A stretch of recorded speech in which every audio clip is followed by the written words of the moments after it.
آمنت بالله صدق الله مولانا العظيم وصدق رسوله النبي الكريم ونحن على ذلك من الشاهدين والشاكرين والحمد لله رب العالمين. بزرگان محترم اور برادران عزیز،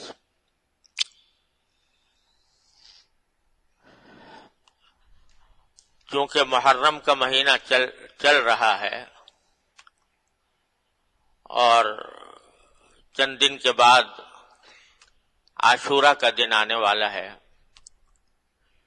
اس لیے میں نے جو قرآن کریم کی مختلف سورتوں کی تفسیر کا سلسلہ شروع کیا تھا اس کو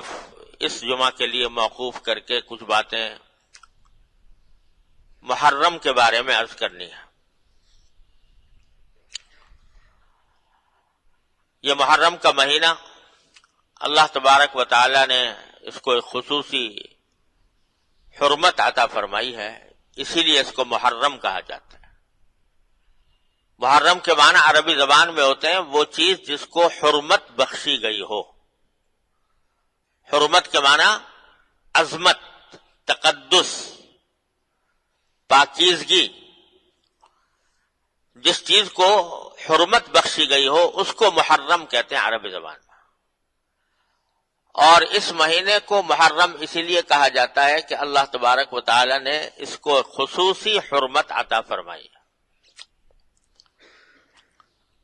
یوں تو سارے ہی دن، سارے مہینے، سارے سال اللہ تعالی ہی کے پیدا کیے ہوئے ہیں.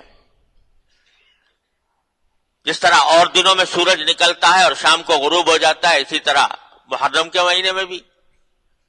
دن سورج کے نکلنے سے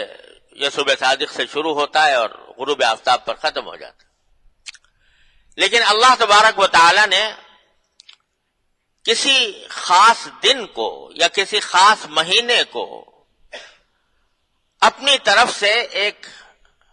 خصوصی تعلق عطا فرما دیا یہ میرا ہے، یعنی یہ میری عبادت اور میری حکم کی اطاعت کے لیے اس کو خصوصی حیثیت حاصل ہے. تو اس میں ایک تقدس پیدا ہو جاتا ہے. رمضان کا مہینہ ہے، اللہ تعالیٰ نے کہہ دیا میرا ہے، تقدس پیدا ہو گیا. اس کی مثال میں یہ دیا کرتا ہوں، جیسے بیت اللہ شریف ہے، وہ بھی پتھر کا بنا ہوا ہے اور عام عمارتیں بھی پتھر کی بنی ہوئی ہیں. بلکہ اگر ظاہری اعتبار سے دیکھا جائے تو بیت اللہ شریف کے عمارت میں وہ حسن، ظاہری حسن نہیں جو اور بہت سی عمارتوں کے اندر ہوتا ہے. پتھر بھی اس کے پلاسٹر بھی نہیں ہے، اس کے اوپر رنگ بھی نہیں ہے.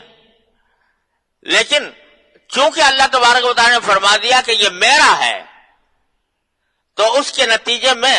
وہ بیت اللہ شریف کی ایک عظمت اتنی اس درجے ہو گئی کہ ساری بڑی سے بڑی، اعلیٰ سے اعلیٰ، شاندار سے شاندار عمارتیں اس کے آگے ہیچ ہیں. جتنی کشش اللہ تعالی نے اس کے اندر پیدا کر دی ہے ویسی کسی بڑی سے بڑی عمارت میں نہیں ہو سکتی. تو یہی معاملہ دنوں اور ہفتوں کا ہے کہ اللہ تبارک و تعالی جس کسی دن کو اپنی طرف منسوب فرما دیتے ہیں تو اس کی وجہ سے اس میں شرف پیدا ہو جاتا ہے، اس میں عظمت آ جاتی ہے، اس میں حرمت پیدا ہو جاتی ہے. یہ محرم کو بھی اللہ تبارک و تعالی نے ایسا ہی مہینہ قرار دیا. اور یہ بات کہ محرم کا مہینہ خصوصی حرمت رکھتا ہے یہ کوئی نئی بات نہیں. نبی کریم سرورت عالم صلی اللہ علیہ وسلم کی دنیا میں تشریف آوری سے بہت پہلے سے اس مہینے کو حرمت والا مہینہ کہا جاتا تھا، کیونکہ اللہ تعالیٰ کا حکم تھا. تو جتنے انبیاء کرام علیہ السلام آئے وہ بھی اس کی عظمت اور حرمت کے قائل تھے. بعض لوگوں میں یہ بات مشہور ہو گئی ہے کہ عاشورہ یا 10 محرم الحرام کے دن کو جو خصوصی تقدس حاصل ہے وہ حضرت حسین رضی اللہ تعالیٰ عنہ کی کربلا میں شہادت کی وجہ سے ہے. بعض لوگ یہ سمجھتے ہیں.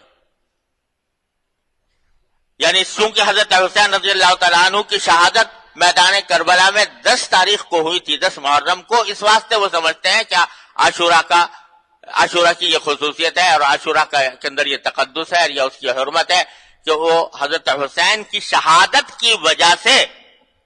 وہ معزز اور مکرم ہو گیا۔ یہ بات درست نہیں ہے، اس لیے کہ محرم کی حرمت تو بہت پہلے سے چلی آتی ہے، انبیاء کرام کے زمانے سے چلی آتی ہے، اور حضرت نبی کریم صلی اللہ علیہ وسلم نے اس کی حرمت کا اعلان فرمایا، اپنی حیات طیبہ میں اعلان فرمایا، جبکہ حضرت حسین رضی اللہ تعالیٰ عنہ چھوٹے سے بچے تھے۔ لہذا 10 محرم میں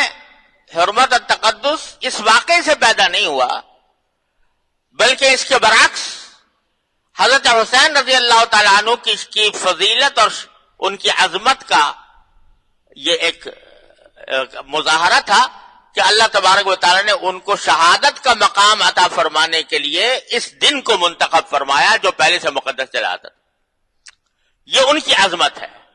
حضرت حسین رضی اللہ تعالیٰ عنہ کی عظمت ہے، حضرت عثمان حسین رضی اللہ تعالیٰ عنہ کی فضیلت ہے کہ ان کی شہادت اس دن میں واقع ہوئی۔ تو حقیقت میں یہ شروع سے اس کو، چنانچہ میں نے جو آیت آپ کے سامنے تلاوت کی ہے اس میں اللہ تبارک و تعالیٰ نے فرمایا کہ عدت الشہور عند اللہ 12 شہرا، کہ اللہ تبارک و تعالیٰ نے جو مہینے بنائے ہیں وہ کل 12 مہینے ہیں، اور یہ 12 مہینے اللہ تعالیٰ نے طے کر دیے تھے یوم خلق السماوات والارض، اسی دن جس دن کے آسمانوں اور زمین کی تخلیق فرمائی، ان کو پیدا کیا، اسی دن اللہ تبارک و تعالیٰ نے یہ 12 مہینے مقرر کر دیے تھے کہ یہ 12 مہینوں کا ایک سال ہوا کرے گا۔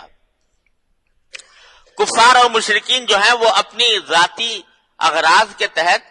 مہینوں میں آگے پیچھے کرتے رہتے تھے، تو اس کا ذکر کرتے ہوئے فرمایا کہ 12 مہینے اللہ تعالیٰ نے پہلے سے مقرر کر رکھے ہیں، منہا 4 حرم، ان 12 مہینوں میں سے 4 مہینے اللہ تعالیٰ نے حرمت والے رکھے ہیں، ان میں سے یہ محرم ہے اور سفر ہے اور رجب کا مہینہ ہے اور ذوالقعدہ کا مہینہ، یہ خاص طور پر اللہ تبارک و تعالیٰ نے حرمت والے رکھے ہیں، جس کے معنی یہ تھے کہ ان 4 مہینوں میں جنگ کرنا جائز نہیں تھا، ان 4 مہینوں میں کسی جائز مقصد کے لیے جنگ کرنا بھی جائز نہیں تھا، اس واسطے ان کو اشہر حرم کہتے تھے۔ اور جاہلیت کے زمانے میں جو مشرکین تھے وہ بھی ان 4 مہینوں کی حرمت کے قائل تھے، اور وہ بھی یہ کہتے تھے کہ ان دنوں میں لڑائی کرنا حرام ہے، کیونکہ حضرت ابراہیم علیہ السلام کے وقت سے یہ بات چلی آتی تھی کہ ان 4 مہینوں میں لڑنا حرام ہے، اور ابراہیم علیہ السلام کے دین کی بہت سی باتیں مشرکین کے اندر چلی آتی تھی، ان میں سے ایک بات یہ بھی تھی، لیکن اس کے لیے انہوں نے ایک ہیلا نکالا تھا کہ اگر لڑتے لڑتے مثلا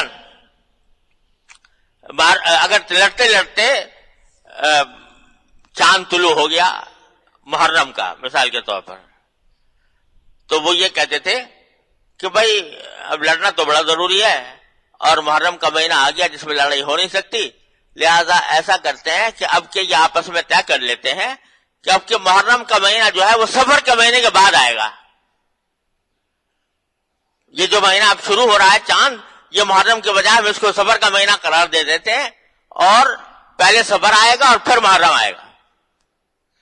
یہ آپس میں طے کر لیتے تھے۔ اس کو قرآن کریم نے ذکر کیا انما النسیء زیادۃ فی الکفر، یہ کفر کی بات ہے۔ اللہ تعالیٰ نے تو جو مہینے مقرر کر رکھے ہیں جس ترتیب کے ساتھ اسی ترتیب کے ساتھ آئیں گے، تمہارے آگے پیچھے کرنے سے وہ اس میں کوئی فرق نہیں پڑتا، لہذا یہ 4 مہینے جو حرمت والے ہیں ان کی حرمت کا لحاظ رکھنا بڑا ضروری ہے۔ تو یہ حکم دیا قرآن کریم نے، اور انہی میں سے محرم کا مہینہ سب سے مقدم مہینہ ہے،